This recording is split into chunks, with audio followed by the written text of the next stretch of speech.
Glad you could all make it today. I'm going to talk to you about how moving to a more needs-based approach in your digital communications is going to become increasingly important over the next couple of years. What sort of experiences you're going to need to give your clients and your customers, and how you can start that journey now. So, first questions first. Why focus on digital at all? Well, Pete's covered some of that ground, but perhaps from a more technical point of view. From a business point of view, I was at a really interesting conference last week called the Digital Leaders Conference, sponsored by the Telegraph.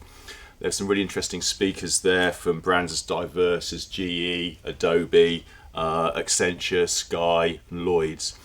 And there was a roundtable discussion in the morning about why so many brands are now investing in chief digital officers and consultancies to help them with their transformation programs.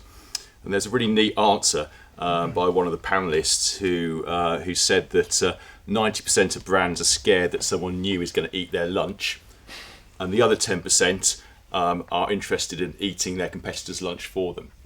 So, put in other terms, less colloquial terms, we're worried about new technology entrants and losing market share to digital disruption. A good quote from the recent PwC CEO survey: a third of UK business leaders are concerned about new competitors from the technology sector.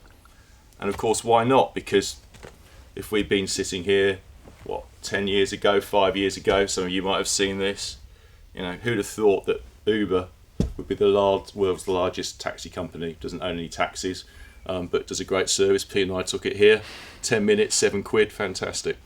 Who'd have thought that the world's largest retailer, Alibaba, wouldn't actually own any inventory?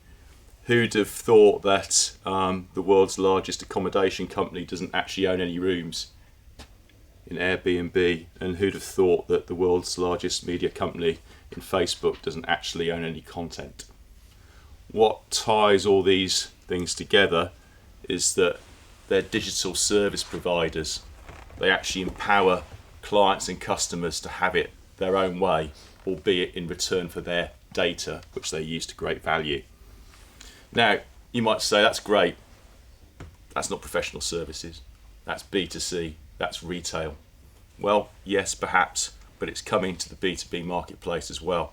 So, as Dom and Robin will no doubt elucidate in a little bit when they do their little roundtable discussion, there's a great deal of disruption happening in lookalike industries to professional services. So if we look at financial services and asset management, we're in situations now where you've got digital disruption happening all the time. So you have brands like eToro, which is a social investing platform. It's got 4 million users around the world. Okay, it's just had almost $40 million invested in it in the last 6 months by Ping An, the Chinese bank, and Sberbank from Russia. You've also got Nutmeg, just had £19 million of investment from Schroders. You've got Funding Circle. Now, these models aren't necessarily taking 50% of market share from traditional asset managers, but what they are doing is nibbling at the edges. And what's interesting is, it's not just what they're doing, it's how the incumbents are responding to that change.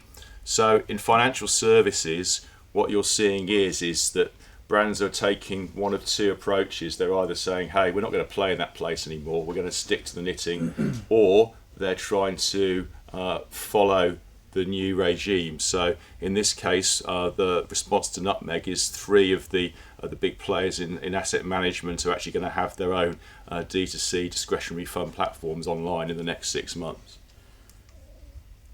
Now, the interesting thing for us is that professional services is very likely to be next in line, or at least if this research from Deloitte bears any weight at all. What they did is they looked at 17 different industry sectors and looked at primary research.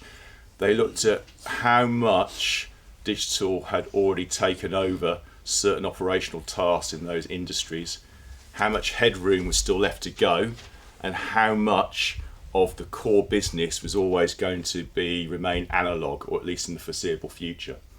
And they came up with, as consultancies do, 4 quadrants. And on the right-hand quadrant, you have the listing of short fuse, big bang. We've listed professional services over there, finance. And what you see is between 30 or 40% of the industry's operations is still ripe for digital disruption, and that's in a period of less than 2 years.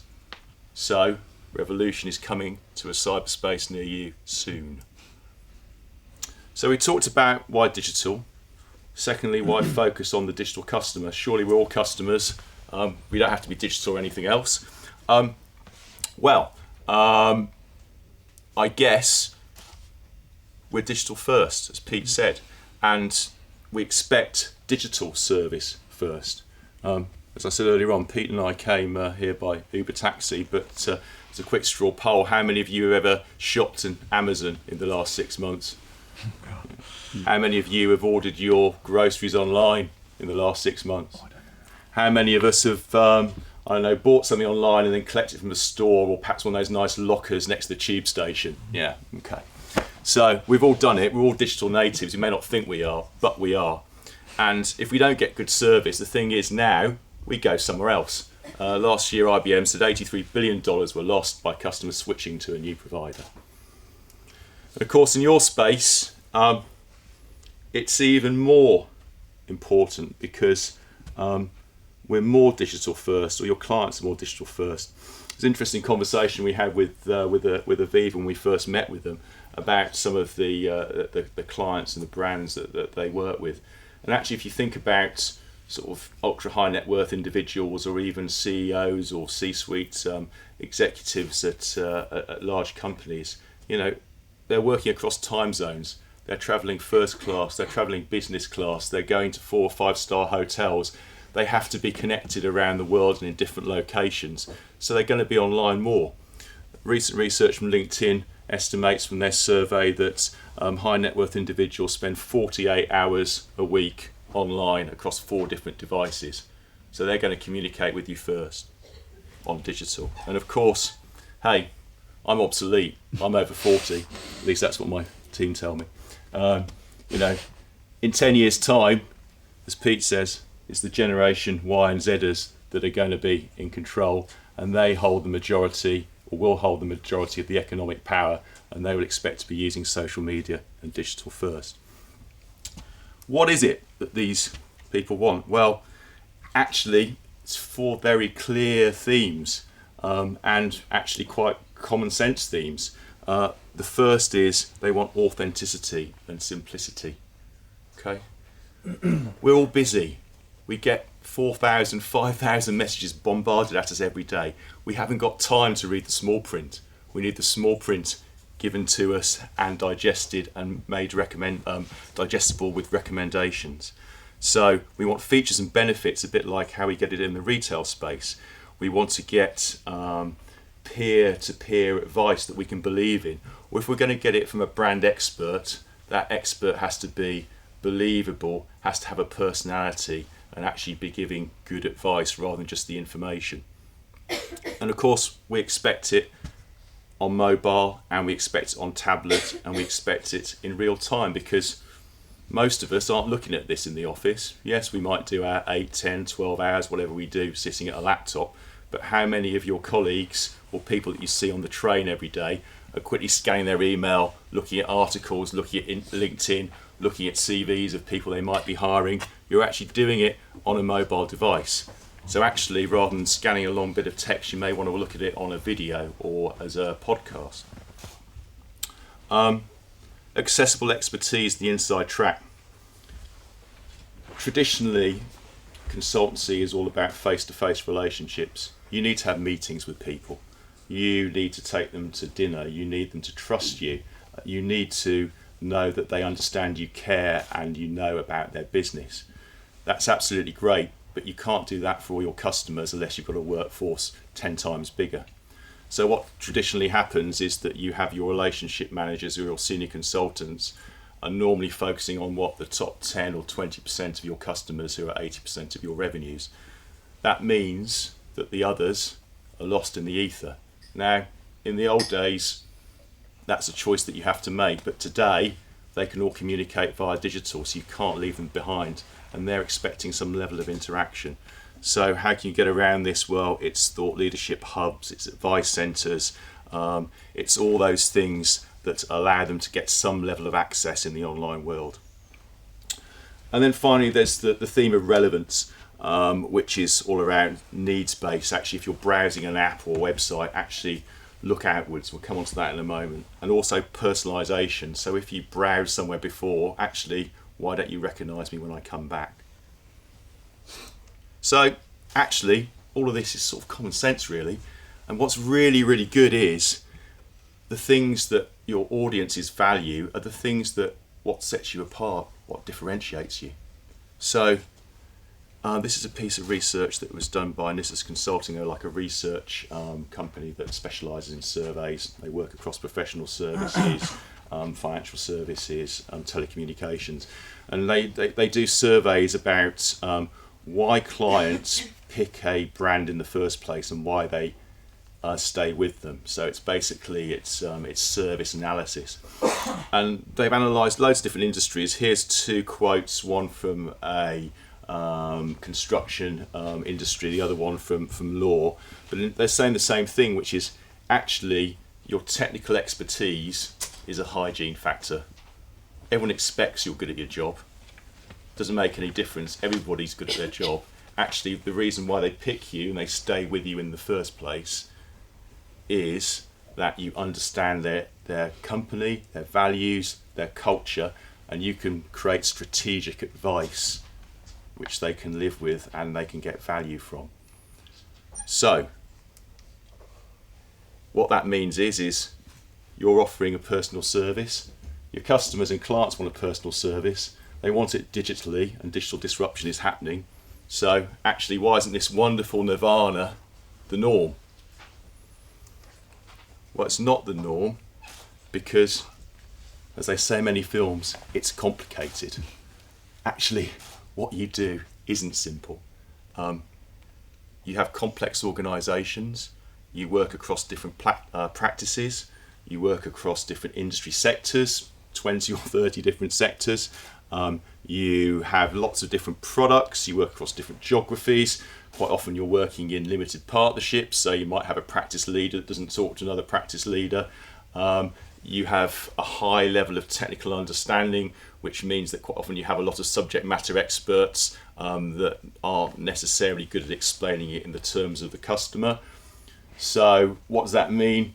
Well, you look inwards and you try and explain what you are so you can understand it for yourself as well as for your clients. And what that means is you end up with structures and navigations on websites and apps that are based around how you are organised. Now that's fine, that's good, but it means that it's very difficult for clients to differentiate. So actually, we've just taken some random law and accountancy firms from the top 20 in the UK and take the logo off them. And actually, if you look at them, there's not an awful lot of difference. Have a big brand logo at the top, 3 or 4 columns underneath, sometimes a mission statement, and a structure based upon services, industries, news, insights, careers. It's very difficult to see what the difference is or the benefits of one are over the other. So that doesn't mean that, doesn't mean that there's not great moves that have been made and companies aren't adapting to change. There's really good examples of that even here. A couple of companies, just random ones, Grant Thornton, PwC. They've started to create structures in their websites around challenges and issues. So actually turning it inside out. What is it that their clients are interested in? What's affecting their business? Is it regulatory compliance? Is it managing risk? Is it digital transformation? And if you click on these sections, you get whole swathes of information and the business case around what they should be doing and the consultancy offer that these companies can offer. The challenge is, of course, that when you get down into the detail, it's really difficult to consume.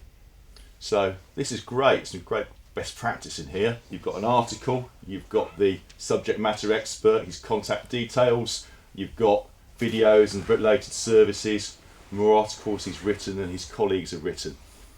But try reading that on the train. Quite difficult.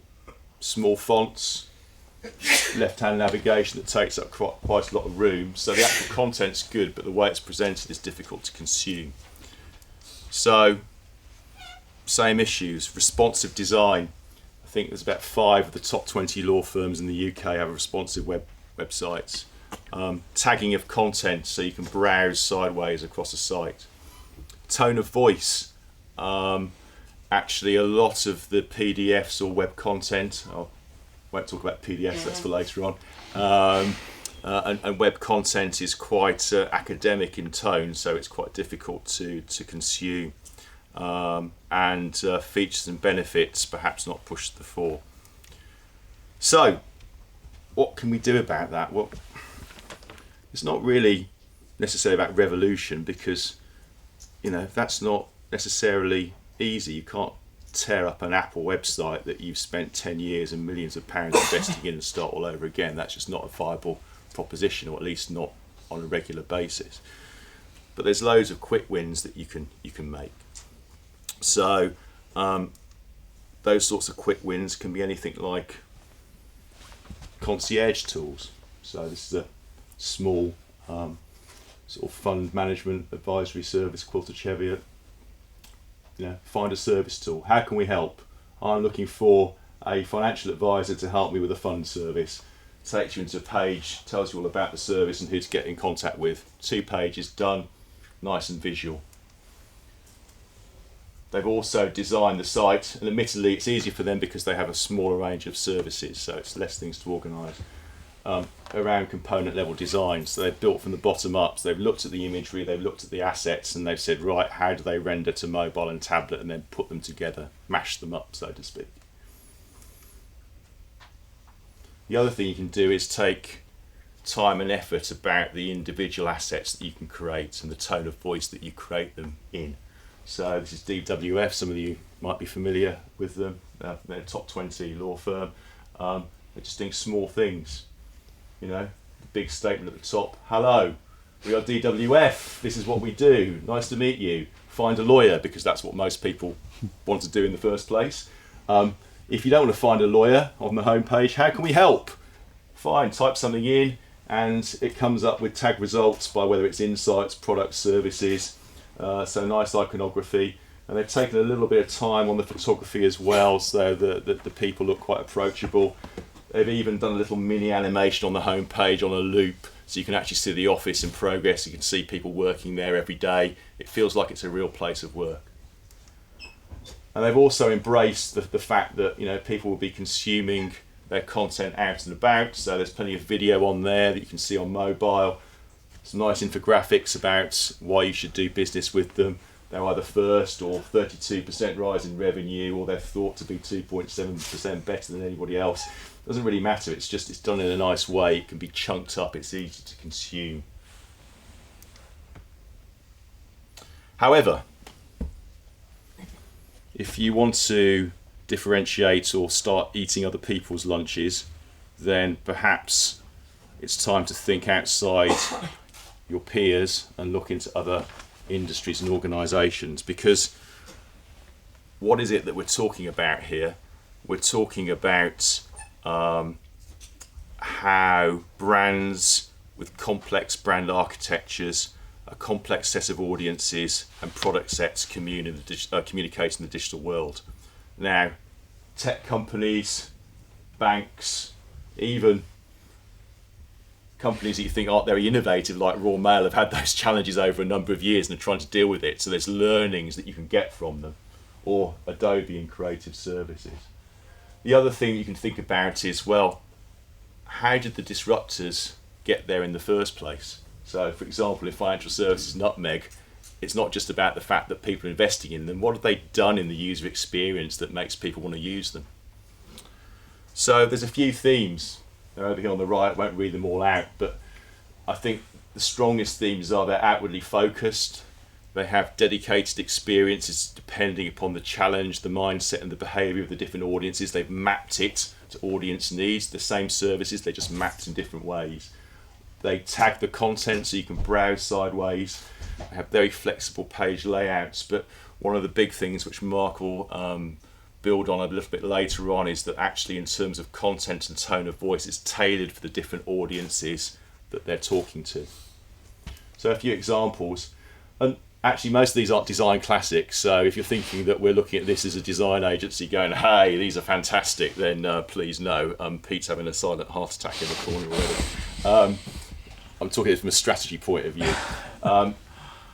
Self-identification, BT, again, not a beautiful site, but it's organised itself by personal, business, SME, corporate, public sector. Okay, that's fine as well. But when you actually click on any of these headings, you actually get a little bit of a sort of a try before you buy bar, which you can scroll around. So you actually know where you're going to go before you get there, so you don't take a wrong turn. And it gives you the most popular links that you may want to go to within that experience. So it's just setting people off down the right journey in the first place. HSBC, again, not a design classic, but they do some things really, really well.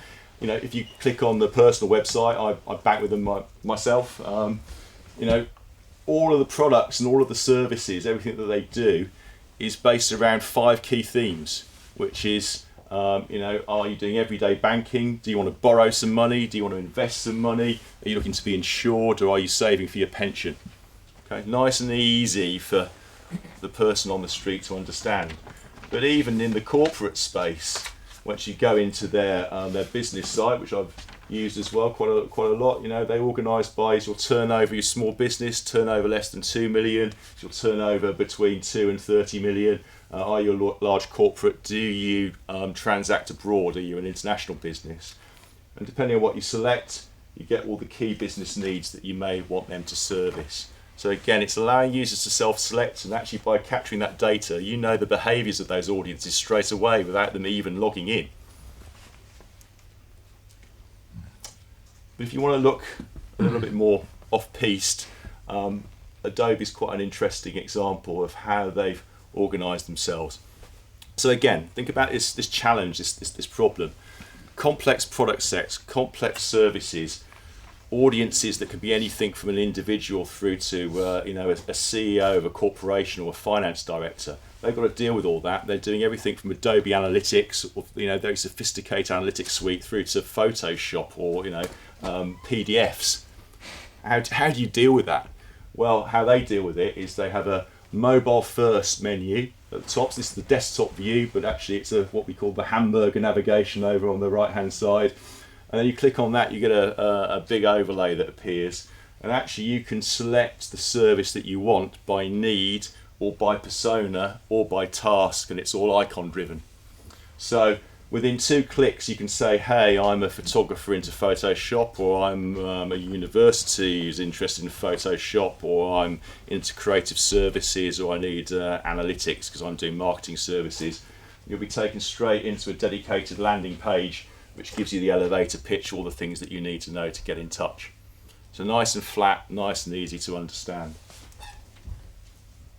But of course, none of that works if you can't visualize the content well. So this is where this thing around Nutmeg's quite interesting, is again, they've allowed clients and customers to self-configure what's quite difficult to understand, quite complex suite of tools. So you don't have to log in to do this. You say, let's get started, and you say, hey, I want to invest some money because I'm realising I'm getting on a bit and I haven't got enough money for my retirement, and I've got, 10 grand, 100 grand, whatever it is. Put it in down the bottom, what it's for, what my level of risk is, and within 3 or 4 clicks on the slider, you can show your level of risk that you're prepared to go with. You end up with a projection, the maximum you're likely to get, the minimum you're likely to get, and something in the middle, and you can change that. You can save it if you want to make up your mind later, or you can just go and invest in it. Really, really quick, very visual, very easy to understand. And alongside that, they've also thought about tone of voice. So, how to talk to users differently. Royal Mail actually do this. So from the content perspective, you've got 2 landing pages, which some of you guys might have. You might have a landing page for professional services, a landing page for technology or operations consultancy, whatever it is, they might use the same template. Actually, Royal Mail uses the same template, different photography, but what's striking is how they talk. So on the personal page, you've got very, very strong emotive language. It's almost ordering. It sort of features benefits. You moving house? You want to pay a fee? You want to redirect your mail? Do it now. Very, very clear, very unambiguous for repetitive tasks. On the corporate page, it's more Q&A, it's more educational, it's a bit of a softer tone of voice. It's saying, hey, do you want to manage your mail? Are you into sending and receiving mail? Are you doing marketing campaigns? We can help you with these things. You may not know, but we can help. Hey, if you're doing a campaign and you're sending out loads of mail, get in contact with us. And actually that link takes you through to something that allows you to phone them up, to speak to a person, which is, a bit old school, as Mike would say. Where's Mike over there? But it works. And if you take it to the nth degree, British Heart Foundation, their editorial tone of voice, as our content strategists would say, is completely different for their two different segments. So if you're a sufferer, if you had a heart attack, again, Q&A style, quite sober language, quite reassuring, educational, trying to make you feel okay about what might happen in the future and know that they're a trustworthy brand to be dealing with. If you're a fundraiser, you've got some interesting fun images, a bit of irreverent copy, loads of nice icons down the side. Basically what they're trying to do here is saying, hey, it's fun, it's easy, there's no barriers to actually getting involved. So, enough of my rantings.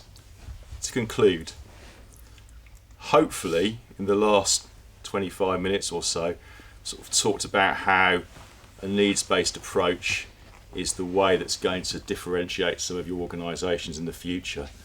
That will allow you to differentiate if you change what the digital outputs are that you create, both in content, design, information architecture, etc. But if you're going to make that change, you've also got to change the process of how you go about creating those initiatives. So in the old space, it was all about understanding the business needs and then creating something that worked for the business. If we're going to go needs-based first, you've also got the three-way street of understanding what your audiences want, what their pain points are, what their gaps are, but also looking at, as Pete showed you earlier on, future market trends and what's happening in technological disruption, so you can future-proof whatever you come up with and it's still going to be relevant, or at least can be easily changed in the next 3 to 5 years. So basically, before starting any new initiative, the sorts of things that you need to be asking yourself are, do you actually have a digital strategy in place? Does it align to your organisation's business objectives? Have you defined the audience things that you want them to do in order to meet your business objectives? Does each new initiative in the roadmap that you're creating meet at least one audience need and one business need? Before you create any initiative, do you know how your audience is going to be engaging with you in the digital space? Have you optimized the solution that you're creating for the device it's going to be used on? Is the content formatted and in the right tone for the device it's going to be used on? And do you have some KPIs? Can you actually measure if you're going to be successful or not? If you don't do those things, then you shouldn't be starting the initiative. That's it. Thank you very much.